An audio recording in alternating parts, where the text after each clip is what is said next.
J'ai une question parce que vous nous avez dit tout à l'heure que vous postulez à la députation provinciale au niveau des Kasaï-Orientales. Pouvons-nous savoir les raisons, les motivations profondes? Vous pourriez peut-être postuler à la présidence de la République, à la députation nationale, à la députation provinciale à la ville de Kinshasa, mais pourquoi seulement au Kasaï-Oriental? Merci pour cette question. Pourquoi le Kasaï-Oriental et pourquoi la députation provinciale? Pourquoi pas la présidence? Pendant mon séjour aux États-Unis, j'ai reçu des gens qui ont postulé à la présidence. Ce sont des amis. Ils sont là, ils sont ici maintenant, ici au Congo. Par respect pour leur dignité, vous taisez exprès les noms. Je peux citer des noms. Il y avait Georges Aloula qui était candidat à la présidence. Tout à fait.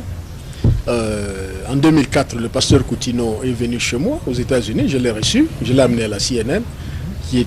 Qui à ce moment-là, quand il est passé à la CNN, il avait annoncé qu'il avait l'intention, les ambitions de postuler à la présidence de la République démocratique du Congo.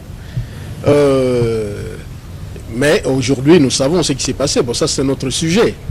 Bon, je suis en contact avec plusieurs personnalités qui sont maintenant candidats à la présidence. Je parle très bien avec le vieux Tshisekedi qui n'est pas candidat. Je maintiens mes relations avec lui, le leader charismatique de l'UDPS. Je garde mes relations avec le président Jonas Mukamba, qui est aussi candidat à la présidence actuellement. J'ai des relations avec le docteur Oscar Kachala. S'il vous plaît, Monsieur le Président, vous esquissez un peu ma question. Nous voulons savoir le pourquoi de votre candidature à la députation provinciale. Vous m'avez demandé de citer. Alors je n'ai même pas terminé. Je ne voulais pas le faire. Alors pourquoi Ben Kalala n'est pas candidat à la présidence? Pourquoi la députation provinciale? Et surtout au Kasaï, alors qui doit. Bon, je veux d'abord répondre à la députation provinciale. Pourquoi? Puisque j'ai l'ambition de gouverner la ville, la province du Kasaï oriental. Comme les gouverneurs, les vice-gouverneurs, les sénateurs ne sortiront que de la députation provinciale, c'est comme ça que je me suis décidé de poser ma candidature à la députation provinciale. Alors pourquoi le Kasaï, pourquoi pas Kinshasa, que je connais très bien? C'est puisque, ayant vécu ici à Kinshasa, quand je suis venu il y a 4 mois, j'ai amené tout le matériel nécessaire pour que je prenne la députation, pas la députation, mais le gouvernorat de la ville de Kinshasa.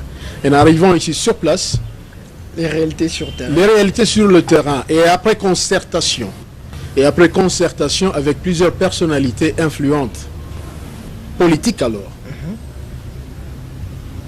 je me suis rendu compte que, après avoir effectué le voyage en Mbuji-Mayi, les choses ont changé. Les choses ont changé. J'ai vu comment les enfants vivent en Mbuji-Mayi, comment les élèves étudient, les conditions dans lesquelles les élèves étudient dans la ville minière de Mbuji-Mayi. Ça m'a fait mal. J'ai été en Mbuji-Mayi, j'ai visité les écoles primaires, j'ai vu qu'il y a certaines salles de classe qui n'avaient pas de toiture.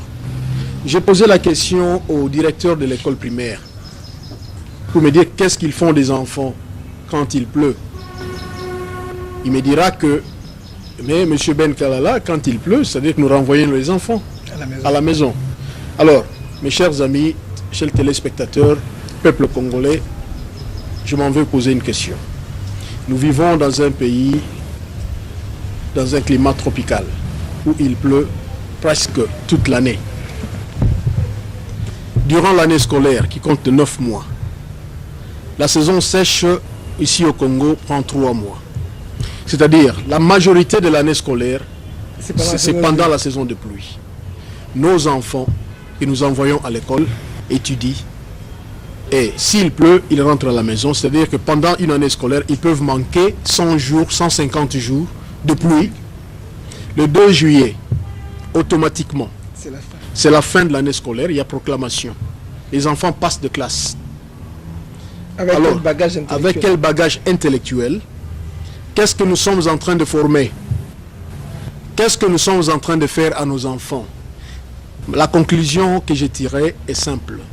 Dans 10 ans, dans 20 ans, il y aura pénurie d'intellectuels ici au Congo, spécialement au Kasaï, ce qui a fait que j'ai décidé Je sais qu'il y a les mêmes problèmes ici à Kinshasa. Mais quand j'ai vu ce qui se passe dans la capitale du diamant, je me suis demandé, mais avec tout ce que nous avons sur le plan économique, comme potentialité ici au Kasaï, et qu'est-ce que nous en avons fait jusqu'à ce point? Les érosions, n'en parlons pas.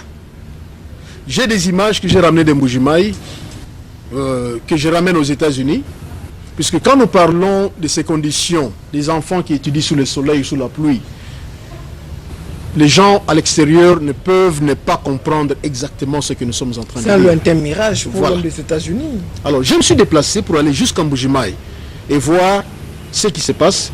Et c'est là que je me suis décidé de poser ma candidature pour la députation provinciale d'abord, et après pour prendre le gouvernorat de la ville de la province du Kasaï oriental et la présidence de la République. Vous voyez, en anglais, nous disons « You have to crawl before you walk ». C'est-à-dire, il faut, en Chiluba, c'est « Bimpa au Kalaba ». C'est-à-dire que moi, il faut tambola mabolongo avant que Atelema atambola. Alors, je ne vais pas me lancer dans la politique pour être le président de la République, poser ma candidature à la présidence de la République. Ben Kalala, qu'est-ce qu'il a déjà fait pour ce pays? Maintenant, au moins, j'ai pris le risque, je fais le sacrifice de laisser tout ce que j'ai aux États-Unis pour venir et travailler dans la base. Et pas seulement ici à Kinshasa, où il y a le luxe peut-être, mais à l'intérieur.